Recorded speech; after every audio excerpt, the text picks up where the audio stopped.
been outside, hoping my internet is going to be strong enough to do this. I love the outdoors. And being in the Pacific Northwest, I'm surrounded by people, it seems like, that also love the outdoors. You know, several years ago, I was talking with a friend who had grown up an Army brat. For those of you that don't know, an Army brat is a kid of a military person. So they generally live growing up in different places. And as their parents are, in her case, her father was transferred from bases all over the nation. So even though their family was from the Northwest, she had grown up all over the place. And they'd continually come back to the Northwest to visit family and on holidays. And her dad made an interesting observation. He said, "You could always tell the people from the Northwest in the airport apart because they're always dressed.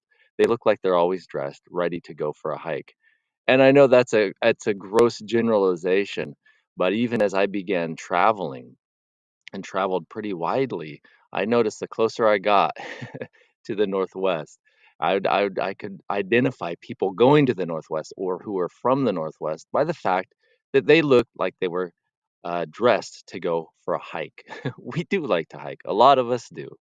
And uh, and better yet, if you can, go backpacking. Backpacking, it's like camping where you put everything you need in a backpack and you hit the trail for days at a time or weeks at a time. It's self-sufficiency at its best. You bring your own food, you bring your own tent, you bring your own sleeping bag, your own sleeping mat, your own stove and cooking supplies. And when you're backpacking, every ounce counts.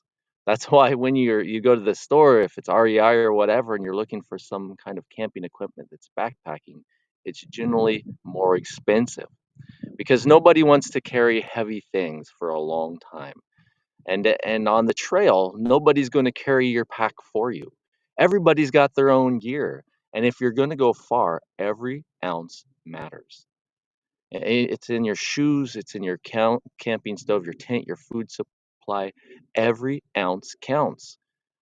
So when you're on the trail, but there are times when you're on the trail and you need to have a rest. You put down your pack, be that for a few minutes or for a meal or for a night. You need to have a rest just to catch your breath, get some water, eat a meal, get your energy back, sleep a night, maybe two, before you pack up your bag again, put it back on your shoulders, and hit the trail. And a successful trip is completing your trail.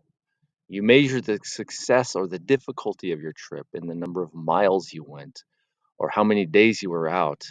The pictures you take on your camera of the solitary beautiful places, but always there is the pack to be carried. When I think of carrying a heavy burden, that's what comes to mind. As an Oregonian, it's a heavy backpacking backpack. This type of heaviness, this type of burden is what I have in mind when I read what the psalmist wrote in Psalm 55, verse 22. And he says, "Cast your burdens on the Lord, and he will sustain you." This type of burden is what I have in mind when I hear Jesus' invitation to the weary in Matthew 11:28, when he says, "Come to me, all you who labor and are heavy laden, and I will give you rest." It's me taking off my backpack and placing it before Jesus and sitting down, maybe in a beautiful meadow or a place that with a stunning view. That's what I have in mind.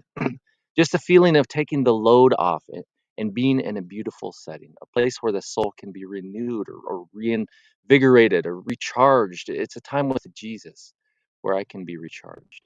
I think a lot of us like this verse for the same reason. Coming to Jesus, laying our burdens down, resting in Him. It's wonderful.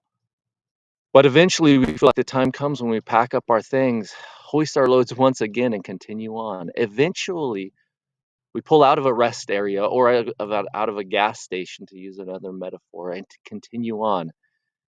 We'll see you at the next stop, Jesus. We'll see you later tonight or next week. It'll be great. We'll do this again for sure because I sure do need my rest.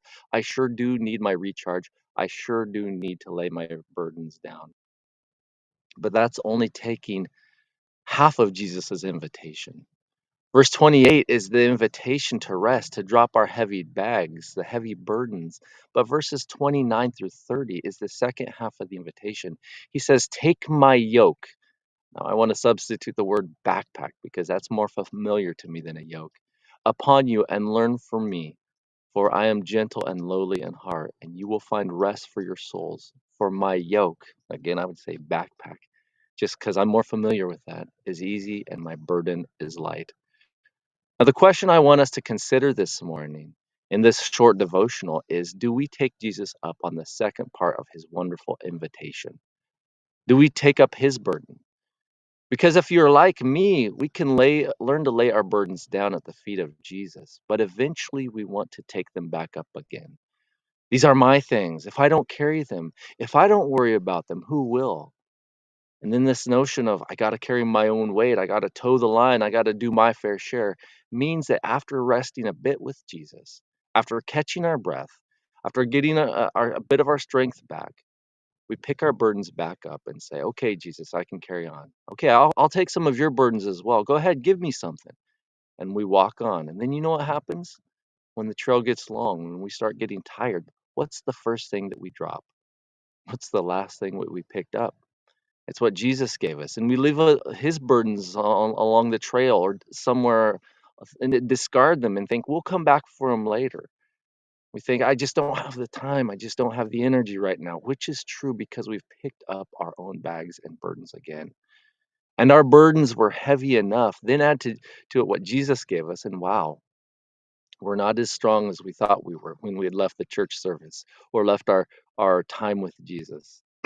But what if we were able to actually trade our burdens, our backpacks with Jesus?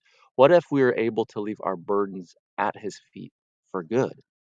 To trust him with the details of our lives, of our relationships, of our families, of our jobs, of our finances. What if we didn't pick those things back up again?